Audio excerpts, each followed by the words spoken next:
ഹരി ഓം. എല്ലാവർക്കും നമസ്കാരം. ഗീതാജ്ഞാന യജ്ഞത്തിലേക്ക് ഏവരെയും സഹർഷം സ്വാഗതം ചെയ്യുന്നു. 9-ാം അധ്യായം രാജവിദ്യ രാജഗുഹ്യ യോഗം.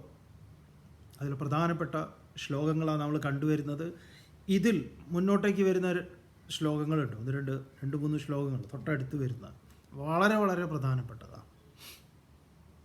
ആരാണ് ഭഗവാനെ പരിഹസിക്കുകയും നിന്ദിക്കുകയും ചെയ്യുന്നത്, ആ കൂട്ടരെ കുറിച്ച് പറയുന്നുണ്ട്. കുറച്ച് പ്രധാനപ്പെട്ട കാര്യങ്ങൾ വർത്തമാനകാലത്ത് നമ്മൾ ഉൾക്കൊള്ളേണ്ടുന്ന കാര്യങ്ങളെക്കുറിച്ച് പറയുന്നുണ്ട്. ഏതായാലും ഇവിടെ 10-ാമത്തെ ശ്ലോകത്തിൽ മയാധ്യക്ഷേണ പ്രകൃതി സൂയദേശ ചരാചരം ഹേതുനാനേന കൗന്ദേയ ജഗത് വിപരിവർത്തതേ. മുൻ ശ്ലോകങ്ങളിൽ പറഞ്ഞിട്ടുള്ള ചില കാര്യങ്ങളിൽ ഒരു വൈരുദ്ധ്യമൊക്കെ തോന്നിയേക്കാം, ചിലപ്പോൾ പ്രത്യക്ഷമായിട്ട് തോന്നുമ്പോൾ. അത് മനസ്സിലാക്കുന്ന സമയത്ത് അതിനെയൊക്കെ പൂർണ്ണമായി ദൂരീകരിക്കുന്ന വിധത്തിലാണ് ഇവിടെ അത് പറയുന്നത്. അതാണ് ഇതിൻ്റെ, നമ്മളെപ്പോഴും പറയാറുള്ള, ഗീത നല്ല അടുക്കായിട്ട് നമ്മളത് ബോധിപ്പിക്കുന്നതാണ്. അതുകൊണ്ട് നിങ്ങൾ പഠിക്കാൻ താല്പര്യമുള്ളവരാണെങ്കിൽ ഒന്നുകൂടെ ഒന്ന് കേൾക്കുന്നത് നന്നായിരിക്കും. രണ്ടാവർത്തിയൊക്കെ കേൾക്കുന്നത് നല്ലതാണ്. ഇവിടെ പറയുന്നു, മയാധ്യക്ഷേണ പ്രകൃതി സൂയതേ സചരാചരം ഹേതുനാനേന കൗന്ദേയ ജഗത് വിപരിവർത്തതേ. ഹേ അർജുന, മയാധ്യക്ഷേണ, എൻ്റെ അധ്യക്ഷമാത്രയിൽ. നമ്മളൊരു അധ്യക്ഷൻ എന്ന് പറയുമ്പോൾ നമുക്ക് ഈ അധ്യക്ഷൻ എന്ന അത് ഒരു പലപ്പോഴും ഈ ആളുകളെ ഒതുക്കാൻ വേണ്ടിയിട്ടാണ് ഈ പരിപാടിയിലൊക്കെ അധ്യക്ഷനാക്കി വയ്ക്കുന്നത്. പ്രത്യേകിച്ച് വലിയ റോളൊന്നും സാധാരണഗതിയിൽ ഉണ്ടാവില്ല. നമ്മൾ കരുതുന്നത് അങ്ങനെയാണ്. അധ്യക്ഷന് വലിയ റോളൊന്നുമില്ല. അധ്യക്ഷൻ ഇങ്ങനെ ഓരോരുത്തരെ ഇൻവൈറ്റ് ചെയ്യുക, അധ്യക്ഷൻ അവിടെ കസേരയുടെ നടുക്കിയിരിക്കുക, പറയുമ്പോൾ അധ്യക്ഷനാണ് ഏറ്റവും പ്രധാനപ്പെട്ട ആൾ എന്നൊക്കെയാണ് വെപ്പ്. പക്ഷെ അതൊന്നും ഈ അധ്യക്ഷനോട് കാണിക്കാറില്ല. അധ്യക്ഷൻ വരുന്നതിന് മുമ്പ് ചിലപ്പോൾ പരിപാടി നടക്കും, അധ്യക്ഷൻ പോണതിന് മുമ്പ് പരിപാടി അവസാനിക്കുകയൊക്കെ ചെയ്യും. അപ്പോൾ ഇങ്ങനെ ഈ അധ്യക്ഷൻ എന്ന് പറഞ്ഞു കഴിഞ്ഞാൽ നമ്മളെ സംബന്ധിച്ച് കൂടുതലും ഈ പരിപാടികളിൽ അധ്യക്ഷനായിരിക്കുന്ന ഒരാളെക്കുറിച്ചാണ്. ശരിക്കും പറഞ്ഞാൽ അധ്യക്ഷൻ എന്ന് പറഞ്ഞാൽ എന്താണ്? അതിൻ്റെ അധിഷ്ഠാനമാണ്. ഒരു മീറ്റിങ്ങിൻ്റെ അധിഷ്ഠാനമാണ് അധ്യക്ഷൻ. വളരെ പ്രധാനം തന്നെയാണ്. അപ്പം അധ്യക്ഷേണ, ഞാനാകുന്ന അധിഷ്ഠാനത്തിൽ. ഇവിടെ അധ്യക്ഷൻ എന്ന് പറഞ്ഞാൽ അധിഷ്ഠാനം തന്നെയാണ്. അല്ലാതെ അപ്പോൾ മയാധ്യക്ഷേണ എന്ന് പറഞ്ഞാൽ നമ്മൾ കരുതരുത് ഇതൊരു വലിയ മീറ്റിംഗാണ്, മൂപ്പര് ആ കസേരയിൽ ഇങ്ങനെ ഇരിക്കുകയാണ് എന്ന്. ഞാനാകുന്ന അധിഷ്ഠാനത്തിൽ മയാ പ്രകൃതി, എന്നാൽ എന്താണ്, ഞാനാകുന്ന പ്രകൃതിയിൽ, പ്രകൃതി സചരാചരം. ചരാചരം എന്ന് പറഞ്ഞാൽ ചരം അചരം. ചരം ഇളകുന്നത്, അചരം ഇളകാത്തത്. നമ്മളത് ജീവനുള്ളത് ജീവനില്ലാത്തത് എന്നൊക്കെ പറയും. അത് പൂർണ്ണമായി ശരിയല്ല. ജീവൻ, നമുക്ക് ജീവൻ്റെ ലക്ഷണമായിട്ട് ഒരു സ്പന്ദനമുണ്ട്. അതിനെയാണ് നമ്മൾ ശക്തിസ്പന്ദനം എന്നൊക്കെ പറയുന്നത്. അത് പ്രകടമാകുന്നതായിട്ടുള്ള ജീവജാലങ്ങളുണ്ട്, പ്രകടമാക്കാത്തതുണ്ട്. നമുക്ക് അതിൻ്റെ എന്താ പറയുക, നാഡീമിടിപ്പ് നമുക്ക് അറിയാൻ സാധിക്കില്ല എന്നുള്ളതേ ഉള്ളൂ. അതുകൊണ്ട് ഇവിടെ പറയുന്ന വാക്ക്, ശബ്ദം വളരെ സൂക്ഷ്മ തലത്തിലാണ്. ഏതാ? ചരാചരം എന്നാണ്. ഇളകുന്നത്, ഇളകാത്തത്. അപ്പോൾ ഈ പാറകളൊക്കെ സ്വയമേവ ഇളകുന്നതല്ല, എന്നാൽ വളരുന്നതും മറ്റ് പല വിധത്തിലുള്ളതുണ്ട്. കടലിൻ്റെ അടിത്തട്ടിലൊക്കെ പോയി കഴിഞ്ഞാൽ കാണാം. കടലിൻ്റെ അടി എന്ന് പറഞ്ഞു കഴിഞ്ഞാൽ നല്ല പർവ്വതം പോലത്തെ ഇത് കാണാം. ദ്വീപുകളൊക്കെ അതാണല്ലോ, പർവ്വതത്തിൻ്റെ ഓരോ മുകൾ തട്ടാണ് എന്ന് വേണമെങ്കിൽ പറയാം. ദ്വീപിൻ്റെ താഴ്ഭാഗം, നമ്മുടെ ഈ ആൻഡമാൻ നിക്കോബറും അതുപോലെ ലക്ഷദ്വീപുകളൊക്കെ പോയി നോക്കിക്കഴിഞ്ഞാൽ അതിൻ്റെ അടിത്തട്ടിലേക്ക് അവിടെയൊക്കെ സ്കൂബ ഡൈവിംഗ് ഒക്കെ ഉണ്ട്. നിറവ്യത്യാസമൊക്കെ കാണാം. അത് കടലിൻ്റെ ആഴം കൊണ്ടാണ്. അപ്പോൾ പറഞ്ഞു വന്നത്, ഇവിടെ ഇത്രയേ പ്രയോഗിക്കുന്നുള്ളൂ. ചരം അചരം, ഇളകുന്നതും ഇളകാത്തതും. ഇതെല്ലാം തന്നെ സൂയതേ എന്ന് പറഞ്ഞാൽ, സൂയതേ എന്ന് പറഞ്ഞാൽ പ്രസവിക്കുന്നു എന്നാണ്. ഞാനാണ് ഇതിനെ അവതരിപ്പിക്കുന്നത്. ഞാനാണ് ഇതിനെയൊക്കെ സൃഷ്ടിച്ചിട്ടുള്ളത്. അതുകൊണ്ട് സൂയത്തെ സചരാചരം സൂയത്തെ അനേന, ഇതുകൊണ്ട്, ഏതുകൊണ്ട്, അധ്യക്ഷേണ എന്ന് പറഞ്ഞല്ലോ, എൻ്റെ അധിഷ്ഠാനം കൊണ്ട്, ഞാനാകുന്ന അധിഷ്ഠാനത്തിൽ ജഗത് വിപരിവർത്തതേ, ഈ പ്രപഞ്ചം അങ്ങനെ മാറിക്കൊണ്ടിരിക്കുന്നു. കൂടവത് എന്ന് പറയും. ഈ കൊല്ലൻ്റെ ആലയിലുള്ള ഏറ്റവും കട്ടി കൂടിയിട്ടുള്ള ഒരു ഇരുമ്പാണ് കൂടം. അതിൻ്റെ മുകളിലിട്ടിട്ട് ഇങ്ങൊരു അടിച്ച് പരത്തുക. അപ്പോൾ ഈ പരത്തുന്ന ലോഹങ്ങൾ പരക്കും. പക്ഷേ ഈ അടിയിൽ കിടക്കുന്നത് പരന്നു പോകുമെന്ന് ചോദിച്ചാൽ ഇല്ല. അപ്പോൾ അതിലാണ് ഇതെല്ലാം നടക്കുന്നത്. ഇത് പറയുന്ന സമയത്ത് കൂടവത് എന്നുള്ളൊരു പ്രയോഗം ഉപനിഷത്തിലും ഗീതയിലും വരും. കൂടവത് തിഷ്ഠതി എന്ന് പറഞ്ഞാൽ മറ്റുള്ളത് മാറുമ്പോഴും ഇത് മാറാതെ നിൽക്കുന്നു. അപ്പോൾ എൻ്റെ മയാധ്യക്ഷേണ, എൻ്റെ അധ്യക്ഷതയിൽ സൂയതേ സചരാചരം, എല്ലാറ്റിനെയും ഞാൻ ജനിപ്പിക്കുന്നു, ഇളകുന്നതും ഇളകാത്തതും എല്ലാം. അപ്പോൾ ഇതെന്തൊരു വലിയൊരു കാഴ്ചയാണെന്ന് നോക്കൂ. അതുകൊണ്ടാണ് സനാതനധർമ്മത്തിൽ നികൃഷ്ടം എന്ന് പറയാൻ ഒരു സാധനവും ഇവിടെ ഇല്ല. എല്ലാം ഉത്കൃഷ്ടമാണ്. ഉത്കൃഷ്ടമല്ലാത്ത ഒന്നുമില്ല, എല്ലാം അതാണ്. എൻ്റെ അധ്യക്ഷമാത്രയിൽ അതെല്ലാം അങ്ങനെ അതിൽ വിപരിവർത്തതേ, അതിലാണ് ഈ പരിവർത്തനങ്ങൾ, ഈ എല്ലാ മാറ്റവും ഇതിലാണ് നടക്കുന്നത്. ഇതിൽ അനുസ്യൂതം, ഇതൊരു ചക്രമാണ്. ഇതിങ്ങനെ അതിമനോഹരമായിട്ട് നടന്നുകൊണ്ടിരിക്കുക. ഇനി ഇവിടെ ഭഗവാൻ പറയാൻ പോകുന്ന 11ാമത്തെ ശ്ലോകം വളരെ വളരെ പ്രധാനപ്പെട്ട ഒന്നാണ്. നന്നായി മനസ്സിലാക്കേണ്ടതുമാണ്. വളരെ അർത്ഥവ്യാപ്തിയുള്ള ഒരു ശ്ലോകവുമാണ്. അവജാനന്തി മാം മൂഢാഃ മാനുഷീം തനുമാശ്രിതം പരം ഭാവമജാനന്തഃ മമ ഭൂതമഹേശ്വരം. അവജാനന്തി, അവജാനന്തി എന്ന് പറഞ്ഞു കഴിഞ്ഞാൽ അവമാനിക്കുന്നു, പരിഹസിക്കുന്നു, നിന്ദിക്കുന്നു. ആരെ? മാം, എന്നെ. ആര്? മൂഢാഹ, മൂഢന്മാർ. കുറേ മൂഢന്മാർ എന്നെ നിന്ദിക്കുന്നു, എന്നെ അവമാനിക്കുന്നു. മാനുഷീം തനും ആശ്രിതം, മാനുഷീം തനും ആശ്രിതം. മാനുഷീം, മനുഷ്യ സംബന്ധമായ, തനും ശരീരം, ആശ്രിതം, ആശ്രയിച്ചവനാണ്. അപ്പം ഞാനൊരു ഇത് ഈ ശ്ലോകത്തിൻ്റെ അർത്ഥവ്യാപ്തി വളരെ വലുതാണ്. ഞാനൊരു മനുഷ്യ സംബന്ധിയായ കേവലം ശരീരമാണ് എന്നവർ കരുതി അവജാനന്തി, എന്നെ പരിഹസിക്കുന്നു, അവമാനിക്കുന്നു, നിന്ദിക്കുന്നു. പരംഭാവമജാനന്തഃ മമ ഭൂതമഹേശ്വരം. ഭൂതമഹേശ്വരം പരം മമ ഭാവം. വളരെ അടിവരയിടേണ്ട ഒരു ശ്ലോകമാണ് ഭഗവാൻ ഈ പറഞ്ഞത്. എന്താണ്? ഭൂതമഹേശ്വരം. ഭൂതം ഈ പ്രാണി ജാലങ്ങളുടെ, പ്രാണനെ ധരിച്ചിട്ടുള്ള സകല ജീവജാലങ്ങളുടെ, അതിൻ്റെ ആരാണ്? ഭൂതമഹേശ്വരം, മഹേശ്വരനാണ്. അതിനൊക്കെ അധിഷ്ഠാനമായ ഈശ്വരനാണ് ഞാൻ. ഭൂതങ്ങളെല്ലാം എന്നെ ആശ്രയിക്കുന്നതാണ്. ഈ പറഞ്ഞ സകല പ്രാണിവർഗങ്ങളിലും ഞാനാണ്. അങ്ങനെ ആ സകല പ്രാണിവർഗങ്ങളിലുമുള്ള എന്നെ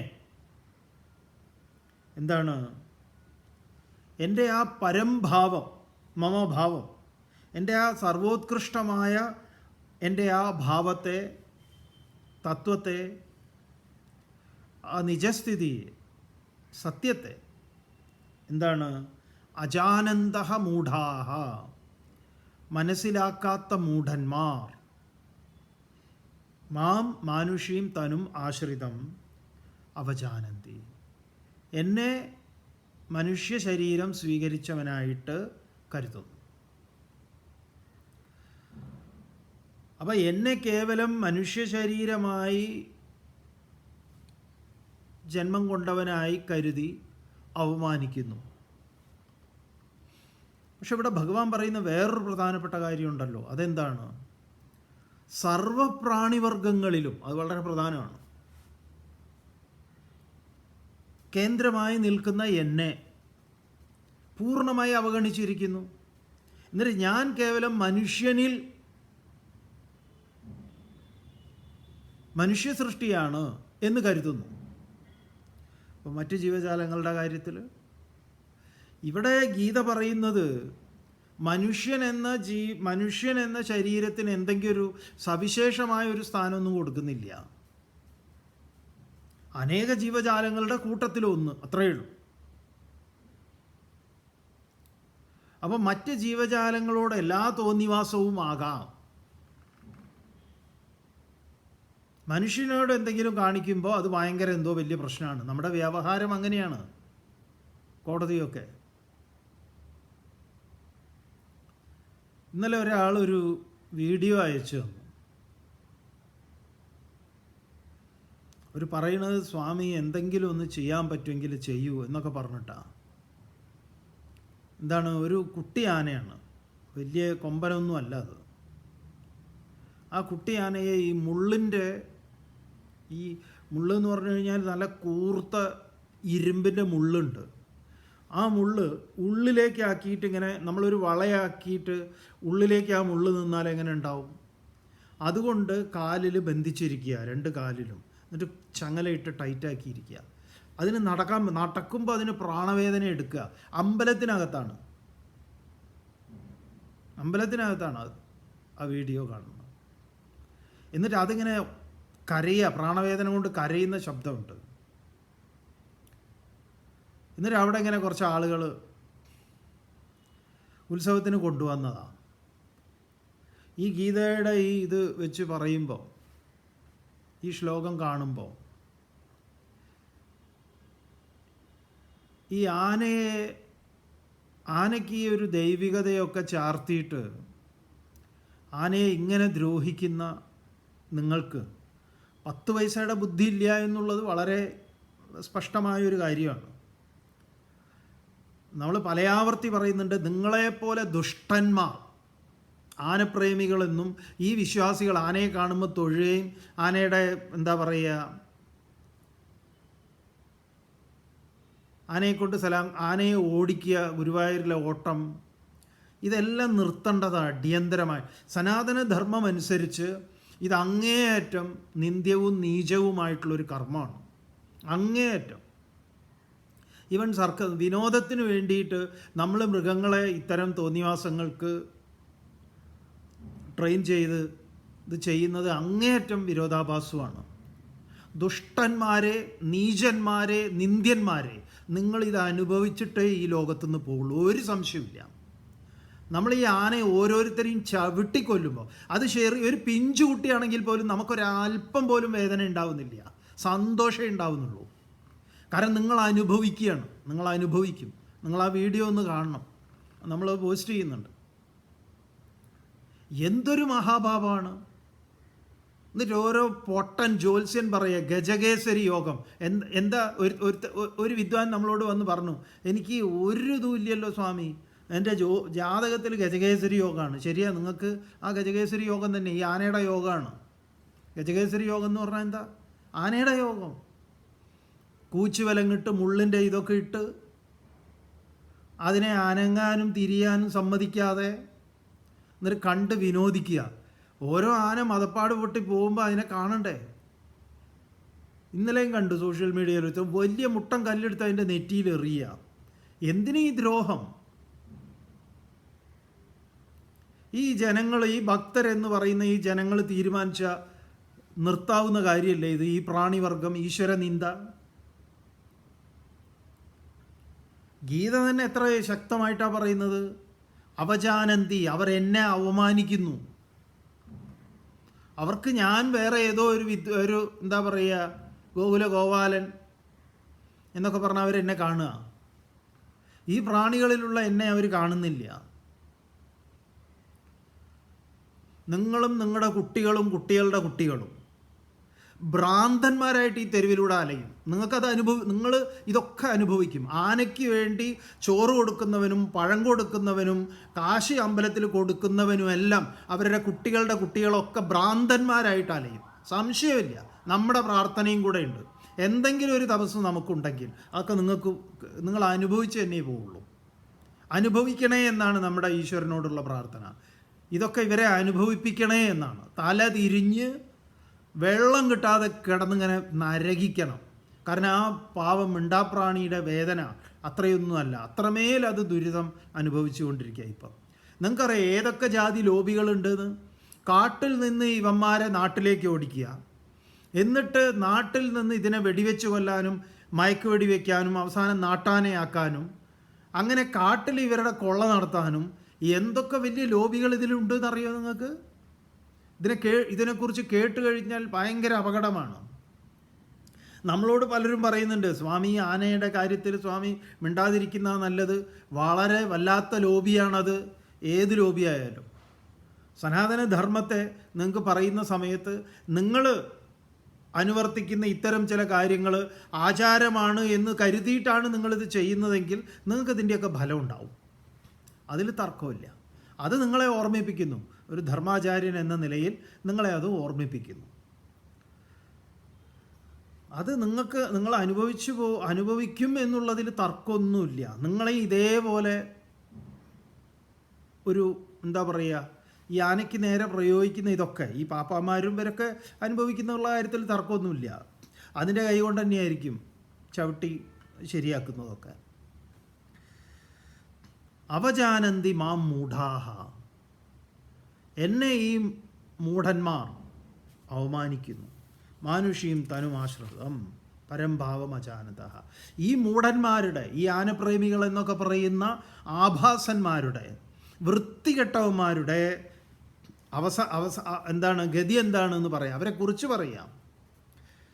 ആനയുടെ കാര്യത്തിൽ മാത്രമല്ല, ഏത് ജീവജാലങ്ങളോട് കാണിക്കുന്ന തോന്നിയവാസോ. ഇതിപ്പോൾ ആനയുടെ ദൈവികമായ കാര്യം പറഞ്ഞിട്ടാണല്ലോ ഈ ചെയ്യുന്നത്. നിങ്ങൾക്ക് ഈ അമ്പലത്തിൽ കോച്ചുവലം ഇട്ട് കൊണ്ടുവന്ന് ഇങ്ങനെ ചെണ്ട കൊട്ടുന്നതല്ലേ നിങ്ങൾ കാണുന്നുള്ളൂ. അത് തന്നെ ആ ജീവിക്ക് പറ്റാത്തതാണ്. ഈ ശബ്ദം അതിന് തീരെ പറ്റാത്തതാണ്, സഹിക്കണത്. അങ്ങനെയുള്ളവന്മാരുടെ ഗതിയെക്കുറിച്ച് പറയുക ഭഗവാൻ ഇവിടെ. മോഘാശ മോഘകർമാണഃ മോഘജ്ഞാനാവിചേതസഃ രാക്ഷസീം ആസുരീം ചൈവ പ്രകൃതിം മോഹിനീം ശ്രിതാഃ. മോഘാശ മോഘകർമാണഃ ഭഗവാന്റെ വാക്കുകളാണ്. നന്ദിബാനന്ദഗിരിയുടെ അല്ല. ഇവന്മാരെ കുറിച്ച് പറയാ. മോഘാശ, ഒരു പ്രയോജനവും ഇല്ലാത്ത ആശയുള്ളവർ. അവർക്ക് ആശയുണ്ട്, പക്ഷെ 10 പൈസയുടെ പ്രയോജനമില്ലാത്ത ആശ. മോഘാശ. മോഘകർമാണഃ, പ്രയോജനത്തിന് പറ്റാത്ത കർമ്മങ്ങൾ. അവരെന്തെങ്കിലും കർമ്മം ചെയ്യുന്നുണ്ടെങ്കിൽ 10 പൈസയുടെ പ്രയോജനത്തിന് പറ്റാത്തതാണ്. അവരൊരു വിത്ത് നടുകയാണെങ്കിൽ അത് കടപ്പുറത്തേക്കും. അങ്ങനത്തെ അതിന് തത്തുല്യമായ കർമ്മമാണ് അവരുടേത്. മോഘാശ മോഘകർമാണഃ മോഘജ്ഞാനാഹ, 10 പൈസയ്ക്ക് കൊള്ളാത്ത ജ്ഞാനം. എന്താ ഇവന്മാരൊക്കെ പറയുന്നത് കാണണ്ടേ, ഈ ആനപ്രേമികളൊക്കെ. അതിൽ കുറച്ച് സിനിമാ നടന്മാരുണ്ട്, അതിൽ മന്ത്രിമാരുണ്ട്, എല്ലാം ഈ വിഷയത്തിൽ 10 പൈസയുടെ ബുദ്ധി ഇല്ലാത്തവന്മാരാ. ഒരു സംശയവും വേണ്ട. അവർക്കൊന്നും ശരിയായ പ്രേമം ഇല്ല. അവർക്ക് ആനയെക്കുറിച്ച് ശരിയായ പ്രേമുണ്ടെങ്കിൽ ആനയെക്കുറിച്ച് അവർ പഠിക്കണം. അത് ആനയെക്കുറിച്ച് പഠിക്കേണ്ടത് പാലക്കാട്ടെ ഗോപാലൻ, മറ്റവൻ മറിച്ചവൻ എന്ന് പറഞ്ഞ പേര് ഏതെങ്കിലും ഫോട്ടോ കാണിച്ചിട്ട് ഓ ഇവൻ കേശവൻ, ഇവൻ മറ്റേ ഇന്നടുത്ത മറ്റവൻ എന്ന് പറയാനല്ലടോ. ചെല്ല് കാട്ടിലേക്ക്. ഏത് കാട്ടിലേക്ക്? ഇവിടെയൊന്നും പോയാൽ പോരാ, ഉൾക്കാട്ടിലേക്ക് പോകണം. ജീവൻ പണയം വെച്ചിട്ട് തന്നെ പോകണം. ഡിസ്കവറി ചാനലൊക്കെ കാണൂ. ആഫ്രിക്കയിൽ ചെല്ലൂ, അവിടുത്തെ ആനകളെ കാണൂ, ഇവിടുത്തെ ആനകളെ കാണൂ. അറ്റ്ലീസ്റ്റ് തേക്കടിയിലെങ്കിലും ചെല്ലൂ, ഉൾക്കാട്ടിൽ പോയിട്ട് അവരെങ്ങനെയാണ് ജീവിക്കുന്നത്. അവരെപ്പോഴും അവരുടെ ഒരു ജീവിതം എന്ന് പറഞ്ഞാൽ തന്നെ അങ്ങനെയുള്ളതാണ്. എന്നിട്ട് ഈ 4 ഗോപാലന്മാരുടെ പേര് പറയുമ്പോഴേക്കും ഇയാൾ എന്തോ വലിയ ആനപ്രേമിയാണെന്ന്. എന്നിട്ട് ഇയാൾ വലിയ ഉരുട്ടിയിട്ട് ആനയ്ക്ക് എന്തോ കൊടുത്തു.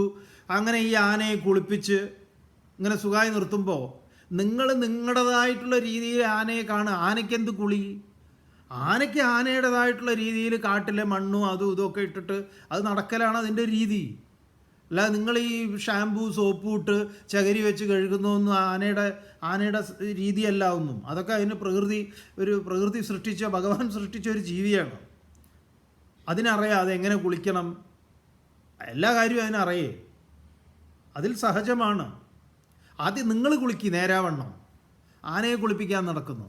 അടുത്ത് വരുമ്പോൾ മണക്കുകയാണ് ഇവന്മാരെയൊക്കെ. എന്നിട്ട് സ്പ്രേ അടിച്ചിട്ട് ഇങ്ങനെ ആ മണം മാറ്റുകയാണ്. അതുകൊണ്ട് നിങ്ങൾ ഈ ആനയെക്കുറിച്ചുള്ള അധിക വർത്തമാനം കേൾക്കുമ്പോഴേ ഓക്കാനിക്കാൻ വരുന്നതാണ്. അത് ഏത് സെലിബ്രിറ്റി ആണെങ്കിലും ആളുകളുടെ പേരെടുത്ത് പറയുന്നില്ല എന്നേ ഉള്ളൂ. ഇവന്മാരൊക്കെ തന്നെ ജീവിതത്തിൽ സമ്പൂർണ്ണ പരാജയമാണ്. ഒരു തർക്കവും വേണ്ട. അതൊക്കെ ഈ ദ്രോഹം കൊണ്ട് കിട്ടുന്നതാണ്. വ്യക്തി ജീവിതത്തിൽ അവർക്കൊക്കെ ദുരിതങ്ങൾ ഉണ്ടാവും, സംശയമില്ല. കുറേ പേര് ദുരിതങ്ങൾ അനുഭവിക്കുന്നുണ്ട്, അല്ലാത്തവർക്ക് ദുരിതങ്ങൾ വരും, തർക്കമൊന്നുമില്ല. നിങ്ങളിത് കൊല്ലത്തിൽ ഒരിക്കലും ഇത് ഉരുട്ടി അങ്ങോട്ട് വായിൽ വെച്ച് കൊടുത്താൽ ഈ ആന പാപ്പന്മാർക്ക് അറിയോ ഇതിൻ്റെ ജീവിതം? ഇവർക്ക് കോന്നി മറ്റേ അവിടുന്ന് ഇവിടുന്നൊക്കെ മെരുക്കി കഴിഞ്ഞ് കിട്ടുന്ന ആനയാണ് ഇവർ കാണുന്നത്. അതിന് മുമ്പുള്ള അതിൻ്റെ അവസ്ഥ എന്താ? ഇവരുടെയൊക്കെ അവസ്ഥ പറയുക. മോഘാശ മോഘകർമാണ മോഘജ്ഞാനാഹ വിചേതസഹ വിവേകശൂന്യർ. 10 പൈസയുടെ ബുദ്ധിയില്ലാത്തവർ. രാക്ഷസിയും ആസുരിയും. ഈ രാക്ഷസന്മാർക്ക് അനുയോജ്യമായ രാക്ഷസന്മാരെന്നെ ഇവർ. രാക്ഷസിയും ആസുരിയും, അസുരന്മാരുടേതായിട്ടുള്ള മോഹിനിയും ച ഏവ, അങ്ങനെ മോഹിപ്പിക്കുന്നതായിട്ടുള്ള പ്രകൃതിം ശ്രിതാഹ, അതിനെയാണ് ഇവർ ആശ്രയിച്ചിരിക്കുന്നത്. ഇവരിതൊക്കെ പറയുന്നതൊക്കെ കേൾക്കുമ്പോൾ നമ്മൾ ഭയങ്കര ഇതാണ്. ഈ ആനക്കഥയൊക്കെ അങ്ങോട്ട് കേൾക്കുമ്പോഴേ ഹോ നിങ്ങൾക്കൊരു വസ്തു അറിയില്ല അതിനെക്കുറിച്ച്.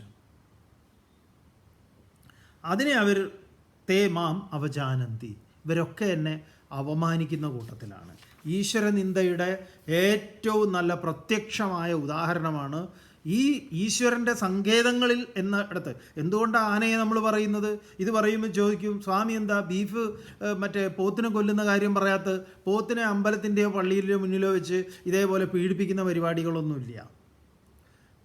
ഒരു ദൈവസന്നിധിയിൽ ക്ഷേത്രനടയിൽ വെച്ചിട്ടാണ് ഈ തോന്നിവാസം കാണിക്കുന്നത്. അവിടെ വെച്ച് തന്നെ നിങ്ങൾക്ക് അത് നമ്മളോട് പറയാണ്, ഈ പരിപാടി നിർത്തിക്കോളൂ എന്ന് പറഞ്ഞ് അതിന് സഹികെട്ടിട്ട് അത് പ്രതികരിക്കുന്നു. ആ തിടമ്പൊക്കെ എടുത്തിട്ട് ഒരു 5-6 എണ്ണം കയറുന്നുണ്ടല്ലോ അതിൻ്റെ മുകളിൽ. ഓരോന്ന് തലകുത്തി താഴെ വീഴുമ്പോൾ നമുക്ക് എന്തൊരു സന്തോഷമാണെന്നറിയോ? നടുവൊടിഞ്ഞ് ഇവനൊന്നും ഇനി എണീക്കാത്ത വിധത്തിൽ കിടക്കയിൽ എന്താ പറയുക, അവൻ ദുരിതത്തിലാവണം, അവൻ്റെ കുടുംബവും ദുരിതത്തിലാവണം എന്ന പ്രാർത്ഥനയുള്ള ഒരാളാണ് നമ്മൾ. കോന്നി പോയി ഇത് കണ്ട ആളാണ്, ഒളിച്ചു നിന്ന് കണ്ട ആളാണ്. അവിടെ നമ്മളെ കാണിക്കില്ല, പക്ഷെ ഒളിച്ചു നിന്ന് അത് കണ്ടതാണ്, കരഞ്ഞിട്ടുണ്ട്. കാരണം ഇത് ശരിയാണോ എന്ന് അറിയാൻ വേണ്ടി. വളരെ കുറച്ച് സമയം നമുക്ക് കുറച്ച് എത്രയോ മാസങ്ങൾ കഴിഞ്ഞിട്ടുണ്ട് നമ്മുടെ അതൊന്ന് നേരെയാവാൻ. ഇപ്പോഴും അത് ഒരു വല്ലാത്തൊരു നടുക്കമായിട്ടാണ് വരിക. ഇത് വെച്ച് കുത്തി വ്രണമാക്കി ആ വ്രണത്തിലാണ് ഈ കുത്തുന്നത്. തോട്ടിയൊക്കെ ഇങ്ങനെ വെറും മരത്തിൻ്റെ തോട്ടിയൊക്കെ കാലിൽ അവിടെയൊക്കെ ഇങ്ങനെ വെക്കുമ്പോൾ എന്താണ് അതിന് പേടിയാവുന്നത്? ഈ വ്രണമാണ് അതിൻ്റെ അടിയിലുള്ളത്. അവിടെയാണ് അതിനെ തട്ടുന്നത്, കൊടുക്കുന്നത്. ഈ കാലിലൊക്കെ അതിനോട് ഇങ്ങനെ ഇങ്ങോട്ട് പിറകിലേക്ക് നിർത്തുന്നത് കാല് വെച്ച് വെറുതെ ഒന്ന് തട്ടുകയല്ലേ ഉള്ളൂ.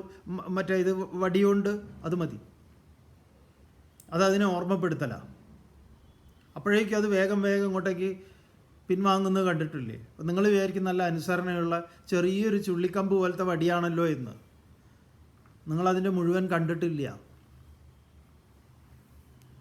നിങ്ങൾ ഈ ആനയെ കാണുമ്പോഴേക്കും തൊഴുതിങ്ങനെ കൃഷ്ണ ഗുരുവായൂരപ്പ എന്നൊക്കെ പറഞ്ഞ് അതിൻ്റെ തടമ്പൊക്കെ എടുത്ത് കണ്ടിട്ട് പറയുന്നില്ലേ? നിങ്ങളൊക്കെ ഇതിൻ്റെ കൂട്ടുപങ്ക് അനുഭവിക്കാതെ നിങ്ങൾ ഈ നാട് വിട്ടു പോകില്ല. നിങ്ങളെക്കുറിച്ചാണ് പറയുന്നത്. ഒരു പ്രയോജനവുമില്ലാത്ത അസുരന്മാരെ എന്നാണ് ഭഗവാൻ ഇവിടെ പറഞ്ഞിരിക്കുന്നത്. എന്നെ നിങ്ങൾ അവമാനിക്കുന്നു. കാരണം അത് ഞാനാണത്. അതിൻ്റെ ആ പ്രാണിയുടെ മിണ്ടാപ്രാണിയുടെ വേദന എൻ്റെ വേദനയാണ്. ഇപ്പം കുറേ എന്താ പറയുക, വേറെ ആർട്ടിഫിഷ്യലായിട്ടുള്ള ഒരു ആനയൊക്കെ കൊണ്ടുവന്നിട്ട് ചില ക്ഷേത്രങ്ങൾ പറഞ്ഞു ഞങ്ങൾ അത് നിർത്തി, ആനയെ പരിപാടി നിർത്തി, ഞങ്ങൾക്ക് ഇത് മതി എന്ന് പറഞ്ഞു. നല്ല കാലം, നിങ്ങൾക്ക് നല്ലത് വരും, നിങ്ങൾക്ക് നല്ലത് വരും, നിങ്ങൾക്ക് നല്ലത് വരും, ഒരു സംശയമില്ലാത്ത കാര്യമാണ്. മറ്റവന്മാരെല്ലാം ഇതിന് പോകുന്നവരും എല്ലാം അനുഭവിക്കും. ഓരോ ആനയുടെ എവിടെ ശിവേലി എഴുന്നള്ളത്തുണ്ടോ അത് എന്താ പറയുക, അത് പൊട്ടിച്ച് എല്ലെണ്ണത്തിനെയും ചവിട്ടി ശരിയാക്കണം എന്നാണ് നമ്മുടെ ആഗ്രഹം. നമ്മുടെ പ്രാർത്ഥനയ്ക്ക് എന്തെങ്കിലും ശക്തി ഉണ്ടെങ്കിൽ ഈശ്വരൻ അത് കേൾക്കട്ടെ എന്ന്, അങ്ങനെ ഒരു പ്രാർത്ഥന കൊണ്ട് എന്തെങ്കിലും നടക്കുമെങ്കിൽ ഇങ്ങനെ നടക്കട്ടെ എന്ന് നമ്മൾ ആത്മാർത്ഥമായിട്ട് പ്രാർത്ഥിക്കുക. സംശയമൊന്നുമില്ല. അത് എവിടെയാണെങ്കിലും, നിങ്ങൾ പള്ളിയിലെ പെരുന്നാളിന് കൊണ്ടുപോവുകയാണെങ്കിലും എവിടെയാണെങ്കിലും.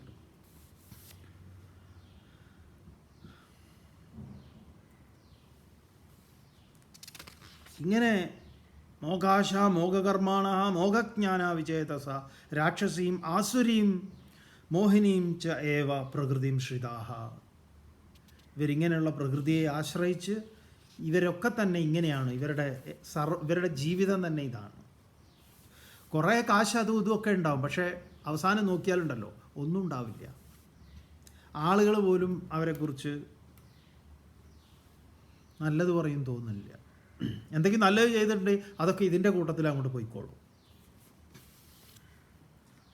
തുടർന്ന് മഹാത്മാനസ്തു മാം പാർത്ഥ ദൈവീം പ്രകൃതിമാശ്രിതാഃ ഭജന്ത്യനന്യമനസഃ ജ്ഞാത്വാ ഭൂതാദിമവ്യയം.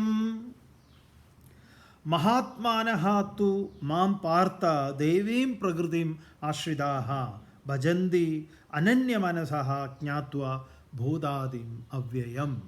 എന്നാൽ ഇതിൽ നിന്ന് വ്യത്യസ്തമായിട്ടുള്ള ആളുകളുണ്ട്. അവരെക്കുറിച്ച് എന്താണ് എന്നാണെങ്കിൽ, ഹേ പാർത്ഥ, അല്ലയോ അർജുന, മഹാത്മാനഃ തു, എന്നാൽ മഹാത്മാക്കളാകട്ടെ, ആ മനസ്സലിവുള്ളവരാകട്ടെ, എന്നെ എല്ലാറ്റിലും കാണുന്നവർ അവരാകട്ടെ, ദൈവീം പ്രകൃതിയും ആശ്രിതാഹ, ആ ദൈവികമായ ദൈവസംബന്ധിയായ പ്രകൃതിയെ, സ്വഭാവത്തെ, ആശ്രിതാഹ, ആശ്രയിച്ചവരായിട്ട്, മാം അവ്യയം ഭൂതാദിം, എന്നെ, ഞാൻ ആരാണ്, ഭൂതാദിം, അവ്യയം നാശരഹിതനായിട്ടുള്ള ഞാൻ, ഭൂതാദിം, ഈ ഭൂതങ്ങൾക്കെല്ലാം കാരണമായിട്ടുള്ളവനായിട്ട്, ജ്ഞാത്വ, അറിഞ്ഞിട്ട്, അത് ആനയാണെങ്കിലും പൂച്ചയാണെങ്കിലും കോഴിയാണെങ്കിലും ഏതാണെങ്കിലും, അങ്ങനെ ജ്ഞാത്വ, അറിഞ്ഞിട്ട്, അനന്യമനസഃ, മറ്റൊന്നിലേക്കും പോയി മനസ്സ് പറ്റാതെ, ഭജന്തി, അവർ ഭജിക്കുന്നു.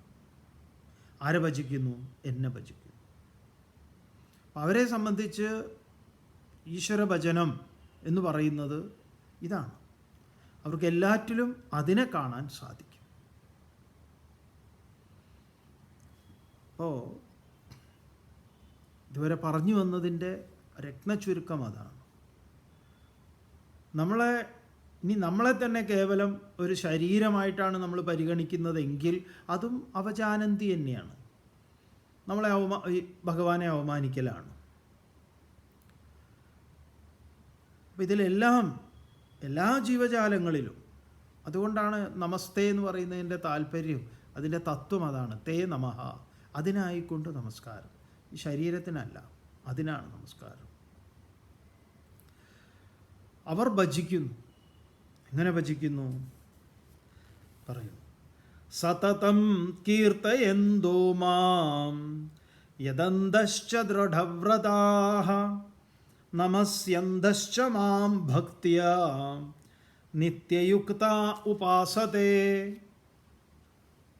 സതതം കീർത്തയന്തഃ മാം യദന്തഃ ച ദൃഢവ്രതാഃ നമസ്യന്തശ്ച മാം ഭക്ത്യാ നിത്യയുക്ത ഉപാസതേ.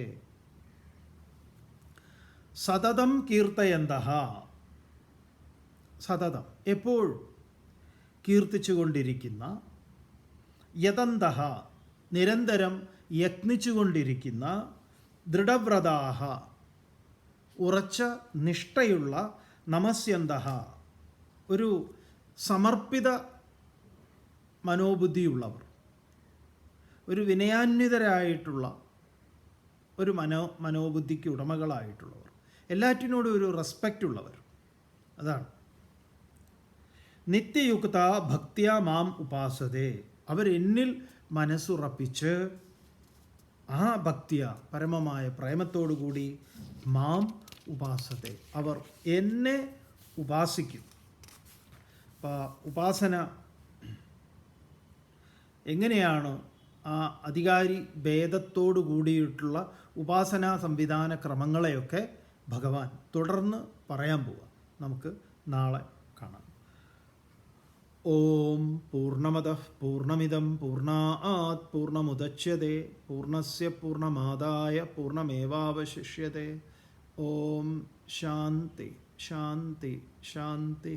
ഹരി ഓം ശ്രീ ഗുരു.